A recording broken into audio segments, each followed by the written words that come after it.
let's talk about what's going on with Madison Cawthorn, because I think this is an instructive example about, like, okay, well, why can't the Democrats do anything about enshrining abortion rights at a federal level? Well, it's largely because of two senators in their own party that have made it openly their mission to tank any part of the Democratic legislative agenda. So in a normally functioning party, these people would be dealt with similar to the way the GOP is dealing with Madison Cawthorn right now, because they are massacring my boy right now. Look at how they massacred my boy. And here's the interesting thing, though. What if they do all this shit and leak every fucking video he's ever done of him face fucking his cousin while grunting like an ape, and the North Carolina voters still reelect him? I mean, honestly, if right now, I'd put money on that being the outcome, because like he's getting a high profile. People recognize his name now, and he can always say, as he has been saying, that the deep state is trying to silence him. And how do you know? Nothing is real unless you decide it is. Why does what they say mean anything if you don't want it to? I also think that probably a high proportion of voters, both in his district and in the entire state, have experienced that. They have been held down and forced to come by their wheelchair-bound cousin. They have, They have like they know, like, the simple fact of boys will be boys, of fellas hanging out. If your slime hasn't sucked you off by force, is that really your friend? Is that really the guy you trust with your life on a hunting trip? All right, well, let's talk about the latest. I'm gonna go through the whole timeline of everything that's come out about Madison Cawthorn, because they're just like, they're unloading the Jesse Ventura Gatling gun from Predator on this guy. I mean, like, he's getting lit up right now. I mean, like, and this is a test case for the Republicans to see, like, how much these old mechanisms of party discipline still function anymore. Because, like I said, like, if the Democrats were anything like their political party, like, we would have already seen videos of Joe Manchin, like, sucking off someone in a bear costume at the Overlook Hotel. Well, I mean, to be fair, though, this is not him going against the party on any issue of policy. This is him blowing up their spot on the baby sex festivals. That's like, that's a red line. That is showing that he cannot be trusted. Forget policy. Who gives a shit about policy? You can't like relax and just, talk with your fellow congressman. Then it's like, he's like Serpico, basically. Yeah. You can't have him around. Yeah. Any guy not on the take is you can't trust. Can we talk about the video itself, though? Okay, that video is awesome. That video, man. Okay, look, we're talking about how, like, everyone's response to everything.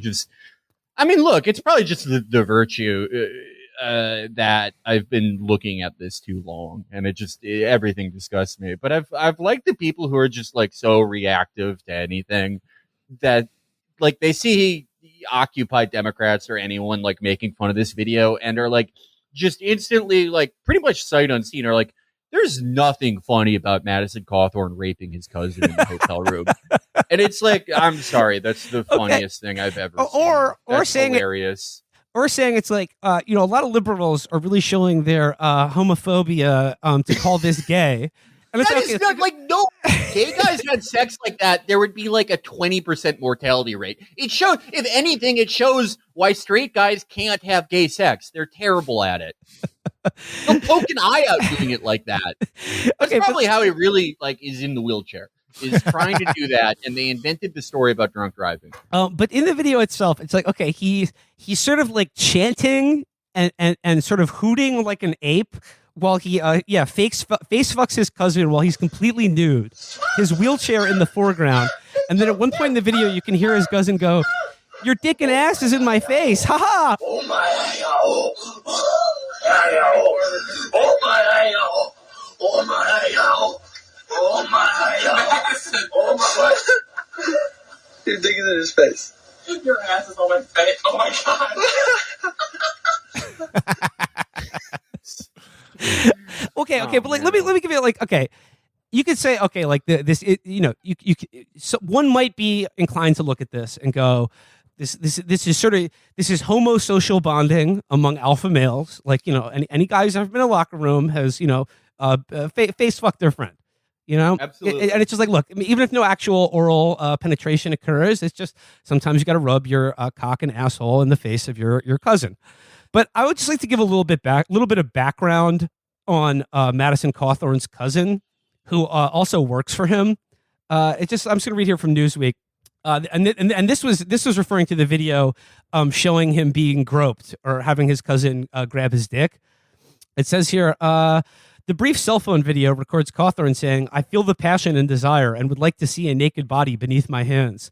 The man filming the video, believed to be Cawthorn's schedule, Stephen Smith, responds, "Me too," before reaching over and rubbing his hand on Cawthorn's crotch.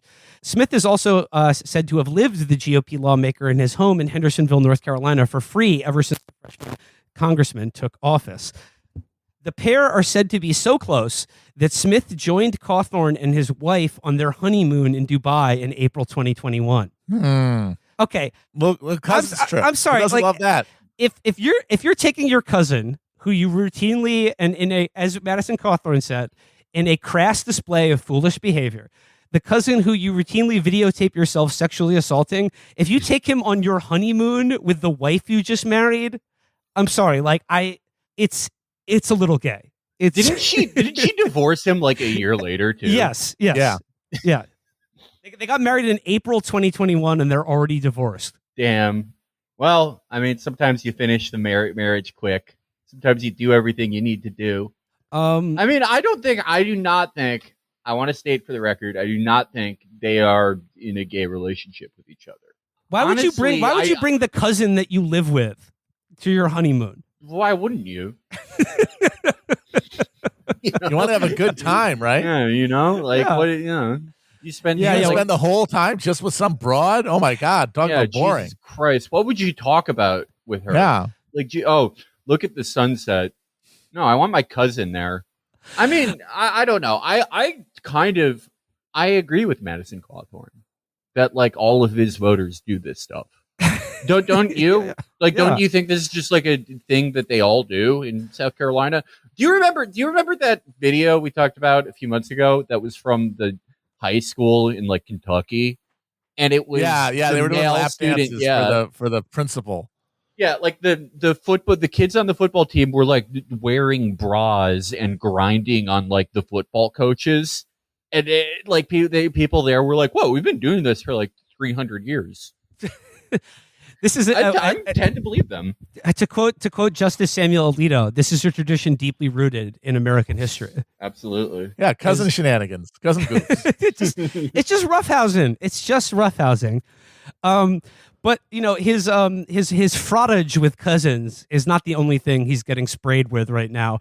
I want to. This one is really good. This is a headline from the Washington Examiner by the piece by this guy Andrew Kerr, who is like, he is the button man who got Madison Cawthorn's account, because like every single one of these stories and leaks about his like insider trading or paying his cousin $44,000 more than congressional salary are all coming courtesy of Andrew Kerr on the Washington Examiner. Don't you love? Okay, you said insider trading. The insider trading was with a cryptocurrency called the Let's Go Brandon coin. Yes. I love Madison Cawthorn. I think he should be in Congress forever because he shows like the degeneration of everything. Even if like Republicans are ascended, they're still degenerating like anything else. So Indeed. Madison Cawthorn has a weird sex scandal. Is it an Eyes Wide Shut like ritual where you open a portal to hell and meet Satan and like all the elite of every sector are there? No, he's just railing his cousin and giving him pink eye. He's doing insider trading. Is this like high finance? Is he leveraged to the hilt and he's going to make out with tens of millions of illicit gains that he will expertly conceal from both tax collectors and the law? No, he pumped and dumped Let's Go Brandon coin. Everything is degenerating. Everything is falling apart. Everything is shittier than it used to be. And for that reason, Madison Cawthorn should be president. I think at this point it's inevitable. Yeah. He will be the reactionary FDR that we all needed. I just want to read here from the headline from the Washington Examiner. Meme coin leader's admission could land Madison Cawthorn in more hot water. The leader of the Let's Go Brandon cryptocurrency revealed that Representative Madison Cawthorn traded the meme coin 3 weeks before NASCAR driver Brandon Brown announced he had struck a sponsorship deal with the coin, heightening suspicion from watchdogs that the beleaguered congressman may have violated insider trading laws. Experts previously told the Washington Examiner that Cawthorn may have implicated himself in an insider trading scheme when he wrote LGB legends. Tomorrow we go to the moon in response to a December 29th Instagram post picturing himself posing with an LGB coin ringleader James Kutelas. Let's go Brandon coin. Let's go Brandon pump and dump. He should be promoted to senator. Yeah, immediately. Shouldn't even have to defend his seat. And then, on April 16th, there was the first piece in the Washington Examiner by Andrew Kerr about him spending taxpayer funds at a luxury resort, in which he allegedly spent $2,950 of taxpayer money at a resort called Skylarna.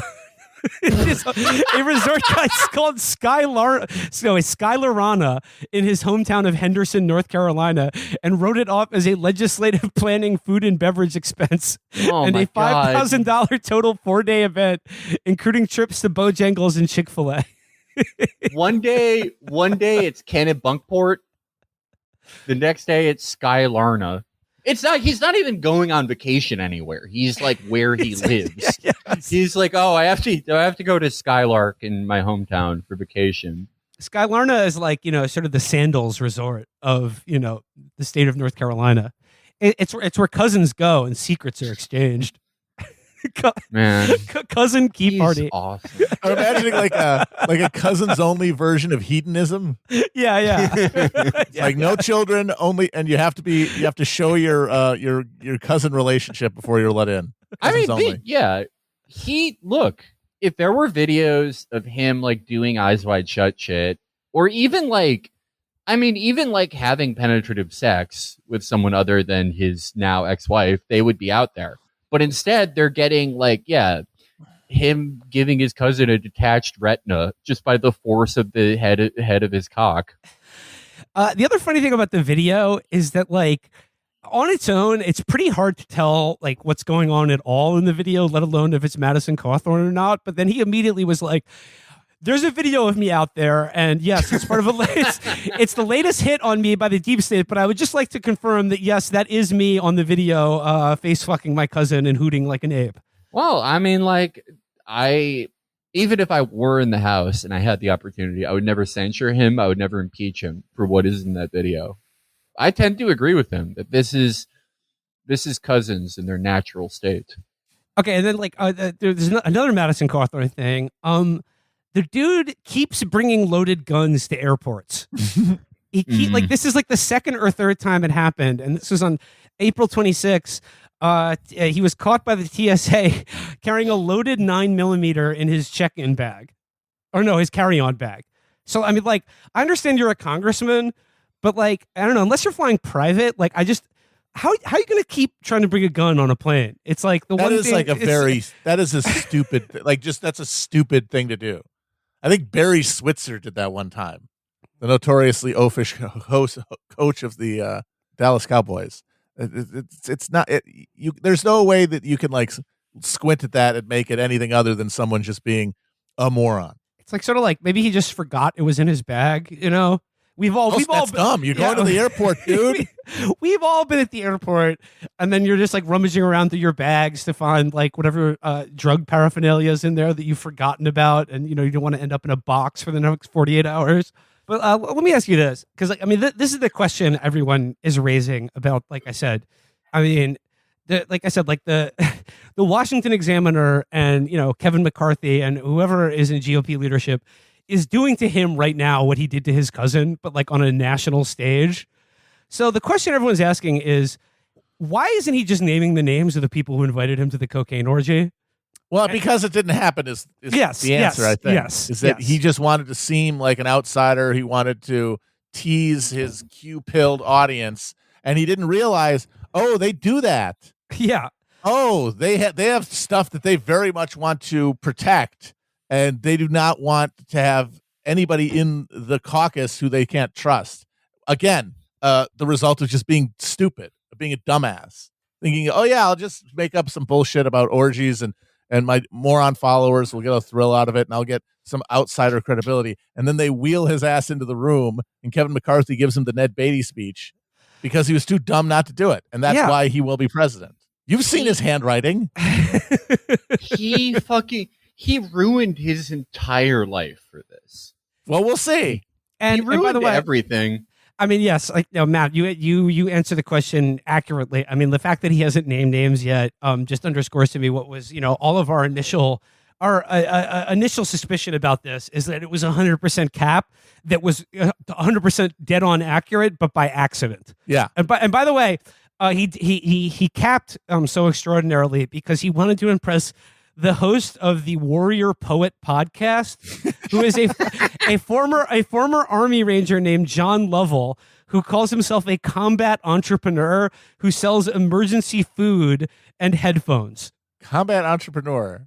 That's mercenary. That's usually that's what you word you would use there. He's not selling his skills as an operator in the field of combat. He's not trading in on his the millions of dollars the taxpayers have spent to turn him into a killing machine. He's trading in on the decision and CEO mindset that you learn as an operator to sell buckets of oatmeal for $400 and tactical headphones to credulous dupes.